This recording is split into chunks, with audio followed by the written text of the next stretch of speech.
하나님 말씀은 사무엘상 15장 22절에서 33절까지의 말씀입니다.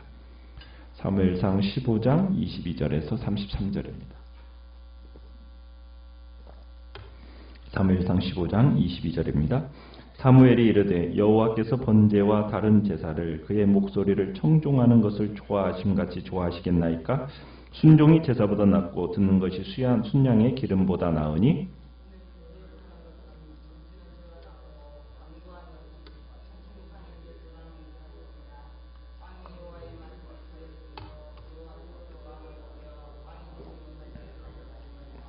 사울이 사무엘에게 이르되 내가 범죄하였나이다. 내가 여호와의 명령과 당신의 말씀을 어긴 것은 내가 백성을 두려워하여 그들의 말을 청종하였음이니이다.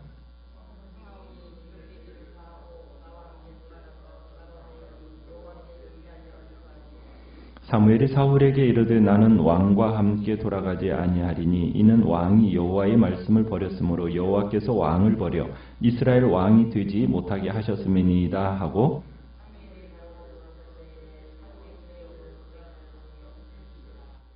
사무엘이 그에게 이르되 여호와께서 오늘 이스라엘 나라를 왕에게서 떼어 왕보다 나은 왕의 이웃에게 주셨나이다.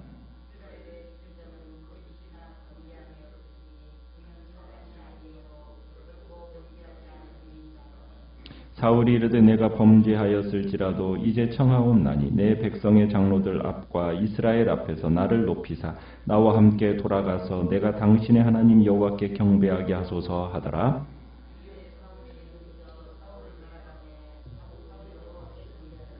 사무엘이 이르되 너희는 아말렉 사람의 왕 아각을 내게로 끌어오라 하였더니 아각이 즐거이 오며 이르되 진실로 사망의 괴로움이 지났도다 하니라. 사무엘이 이르되 내 칼이 여인들에게 자식이 없게 한 것 같이 여인 중 내 어미에게 자식이 없으리라 하고 그가 길갈에서 여호와 앞에서 아각을 찍어 쪼개니라. 아멘. 순종이 제사보다 낫다라는 제목으로 말씀을 나눕니다. 사무엘이 왜 하나님의 말씀에 불순종했느냐 하고 사울을 책망할 때 사울은 어제 말씀에서 보면 자신은 순종했다 이렇게 대답합니다. 아말렉 왕 아각 외에는 다 죽였고 또 소나 양도 죽이되 좋은 것은 제사를 드리러 가져왔기 때문이라고 이야기하는 걸 보았습니다. 어떻게 보면 죽이는 것보다는 하나님께 바치는 것이 더 낫지 않느냐라는 실용주의적인 사울의 답이었죠. 어떻게 보면 타당성이 있어 보입니다. 사울은 전쟁에서 이기면 되는 거 아닌가 이렇게 생각을 한 거죠. 그러나 하나님은 사울에게 다른 것을 요구하셨습니다. 전쟁에서 이기고 지는 것 이게 중요한 게 아니라는 거죠. 얼마나 철저하게 하나님의 뜻에 따라 움직이느냐 이것을 보신다는 거예요. 그런데 사울은 하나님의 생각대로 움직인 게 아니라 자기 생각대로 움직인 겁니다. 이에 대해서 사무엘은 문제의 심각성과 하나님의 심판을 시로서 요약해서 선포를 합니다. 어떻게 보면 22절 수사학적인 질문으로 말문을 열죠. 여호와께서 번제와 다른 제사를 그의 목소리를 청종하는 것을 좋아하심같이 좋아하시겠나이까? 이것은 답변할 여지가 없는 질문이죠. 순종이 제사보다 나은 거고 듣는 것이 순양의 기름보다 낫다. 이게 지금 사무엘의 주장입니다. 그러니까 사울의 근본적인 문제가 하나님의 말씀을 듣지 않은 데 있다라는 것을 강조하고 있는 겁니다. 그러니까 사울은 여호와께 순종하기 위해서 왕으로 세움을 받은 거예요. 그런데 지금 이 사울의 행위라는 것은 지금 여호와를 거역했고 또 완고했다라는 겁니다. 여기서 거역했다라는 표현은 무슨 얘기냐? 자기 고집을 계속 주장하는 행위를 이야기합니다. 거역하는 것은 23절에 보면 거역하는 것은 뭐와 같은 죄라고 얘기합니까? 점치는 죄와 같은 거다. 완고한 것은 사악한 신의 우상에게 절하는 죄와 같은 거다. 그러니까 거역이라는 것은 신들의 능력을 자신들의 의지에 종속시키려는 이방인들의 그 우상 숭배와 다를 바가 없다라는 겁니다. 이 두 가지 죄는 구약의 어느 죄보다도 하나님이 가증하게 여기시는 것이죠. 여기서 보면 우리가 제사와 순종이 첨예하게 대립하면서 나타나는 것을 보게 됩니다. 사실 이 제사와 순종이라는 것은 분리될 수 있는 겁니까? 없는 겁니까? 분리될 수 없는 거예요. 제사와 순종이라는 것은 분리될 수 없는 겁니다. 왜냐하면 제사를 드리는 이유가 뭐예요? 제사를 드리는 이유는 우리 안에 있는 이 불순종의 기질을 씻음받아서 온전히 하나님의 뜻에 순종하기 위해서 제사를 드리는 거거든요. 우리가 하나님의 말씀에 불순종했을 때 하나님 앞에 나아가서 우리의 불순종을 고백하고 이제부터는 순종하겠습니다 라는 결단으로 드려지는 게 제사란 얘기입니다. 그런데 지금 사울이 말하는 이 제사라는 것은 하나님의 말씀에 순종하기 위해서 그 힘을 얻기 위해서 제사를 드리는 게 아니에요.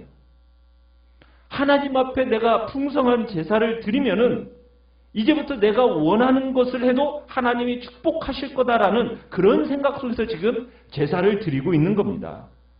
어떻게 보면 사울에게 있어서 제사라는 것은 하나님과 일종의 거래와 같은 거라는 거죠.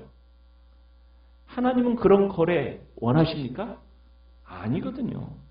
하나님은 하나님의 그 말씀에 순종하기를 원하는 거죠. 말씀에 대한 순종이 없는 짐승의 제사? 그건 하나님이 결코 기뻐하시지 않는다라는 겁니다. 여기서 우리는 하나님을 가장 기쁘시게 하는 것이 그분의 말씀에 귀를 기울이면서 자기 자신을 하나님의 뜻에 쳐서 복종시키는 산 제사라는 것을 우리가 알 수 있는 겁니다. 결국 23절에 그렇게 결론을 내려요. 여호와의 말씀을 당신이 버린 것처럼 여호와께서도 당신을 왕을 버리실 것입니다. 여기서 이미 버리셨다 이런 해석이 더 정확합니다. 하나님께서 선택하셨을 때 관계가 시작되었다라면 이제 버렸다라는 것은 관계의 끝을 의미하는 겁니다. 그러니까 하나님과 사울의 관계는 이날로써 끝이 난 거예요. 어떻게 보면 이 짧은 노래는 사울이 왕으로서 버림받은 그 동기를 명백하게 밝히고 있습니다. 왕으로서 버림받는 이유가 뭡니까? 정치적인 이유도 아닙니다. 개인적인 이유도 아닙니다. 종교적인 이유입니다. 사울은 언약 공동체의 우두머리로서 여호와를 대신해서 이 공동체를 다스려야 했어요. 그러면 사울은 하나님의 손에 딱 맞는 하나님의 도구가 되었어야 합니다. 그런데 사울이 오히려 여호와를 거역하는 죄를 범했으니까 더 이상 다른 가능성이 없다는 거예요. 사무엘의 이 선언은 개인적으로 사울의 잘못을 추궁하고 있지만 이스라엘이 하나님의 백성으로서 어떻게 살아야 하는가? 이것에 대한 지침이라고 볼 수가 있는 겁니다. 자, 사울의 이 혹독한 비난과 심판의 선언에 사울이 마음이 녹아내렸어요. 그러면서 뭐라고 얘기냐면 내가 범죄하였습니다 하면서 자신의 죄를 고백하는 것처럼 보입니다. 그러나 죄를 고백한다기보다는 변명으로 일관하는 것을 보게 됩니다. 뭐라고 얘기합니까? 24절에서 내가 백성을 두려워하여서 백성들의 말을 청종했습니다. 사울이 겉으로는 회개하는 것 같았지만 실제로는 책임을 누구에게로 돌리는 겁니까? 백성들에게로 돌리는 거예요. 계속 책임을 백성들에게 돌리는 겁니다. 백성들이 두려워서 그들의 말을 들었습니다. 어떻게 보면 사울은 백성들의 추대로 왕이 된 사람이잖아요. 그러다 보니까 하나님의 뜻과 백성들의 그 요구 사이에서 갈팡질팡하다가 결국 백성들의 그 형편과 요구에 굴복하는 그런 실수를 범했다는 겁니다. 신앙 공동체인 이스라엘의 왕으로서 누구를 두려워했어야 됩니까? 백성입니까? 하나님입니까? 그죠? 여호와 하나님을 두려워해야 되는데 사람을 두려워해서 벌어진 결과라는 거죠. 사울은 사무엘에게 자신의 죄를 사해달라고 안타깝게 또 호소를 합니다. 그런데 25절에 보면 사무엘이 어떻게 합니까? 싸늘하게 거절하죠. 사울은 청하오니 지금 내 죄를 사하고 나와 함께 돌아가서 나로 하여금 여호와께 경배하게 하소서. 그런데 26절에 뭐라고 얘기해? 나는 왕과 함께 돌아가지 않겠습니다. 이는 왕이 여호와의 말씀을 버렸으므로 여호와께서 왕을 버려 이스라엘의 왕이 되지 못하게 하셨습니다. 하고 딱 대답만 합니다. 그러자 사울이 떠나려는 사무엘의 옷자락을 막 잡고 호소를 합니다. 근데 이 옷자락을 얼마나 세게 붙잡았는지 사울의 겉옷이 어떻게 됐다고 얘기합니까? 찢어져 버렸어요. 그러니까 사울이 사무엘의 겉옷을 붙잡고 늘어진 겁니다. 왜 늘어졌을까요? 그것은 사무엘의 존재가 사울에게 정치적으로 필요했기 때문이에요. 사울은 사무엘과 지금 함께 예배드리러 가자는 거예요. 그 이유는 뭐냐면 지금 아직 백성들은 자기 사울이 지금 폐위되었다는 사실을 모르니까 지금 계속 이스라엘의 정식 왕으로서 백성들로 하여금 알게 해달라는 의도 속에서 지금 사무엘과 같이 가서 예배드리자는 거예요. 그러다 보니까는 지금 그 옷자락을 붙잡고서는 찢어질 정도로 당긴 겁니다. 그러니까 사울은 하나님이 그를 어떻게 보시는가? 이것보다도 백성들이 자기를 어떻게 생각할까? 이것이 두려워서 사무엘을 붙든 거예요.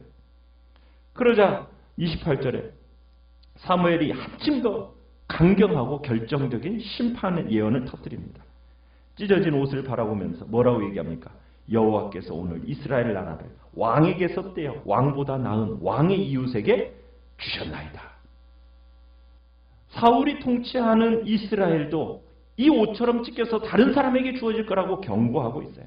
참 추상 같은 심판이죠. 사울이 아무리 사무엘의 다리를 붙잡고 늘어져도 하나님의 마음과 결정은 어떻게 할 수 없다? 변개할 수 없다.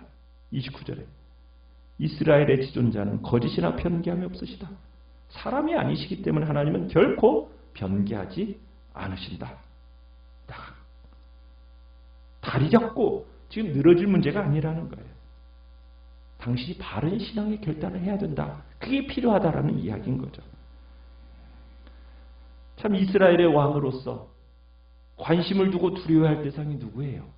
하나님인데. 지켜야 할 덕목이 뭐예요? 하나님의 말씀에 순종하는 건데. 지금 이스라엘의 왕은 백성들로부터 얻는 그 인기보다 하나님의 그 신실하심에 더 큰 무게를 두었어야만 했는데 그렇지가 않았던 거예요. 백성들로부터의 인기, 그들 앞에서 높아지는 것, 이것에 관심 갖는 것보다 하나님의 말씀을 그대로 순종하면서 그분의 인정을 받는 것에 관심을 가졌어야 됐는데 사울은 겉으로는 회개하는 것 같았지만 실제로는 책임을 회피하고 있어요. 사울의 이 나머지 행동에서 우리는 그가 세상의 눈을 얼마나 지나치게 의식하면서 지금 살고 있었는지를 볼 수가 있는 겁니다.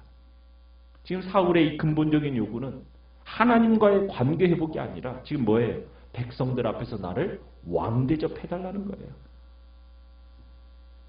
지금 그 얘기를 하고 있는 겁니다.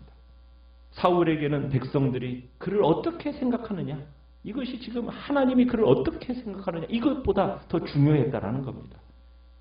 이곳에 묘사된 사울의 모습을 보면 왜 사울이 버림받게 되는지를 지금 충분히 이해하게 될 수 있어요.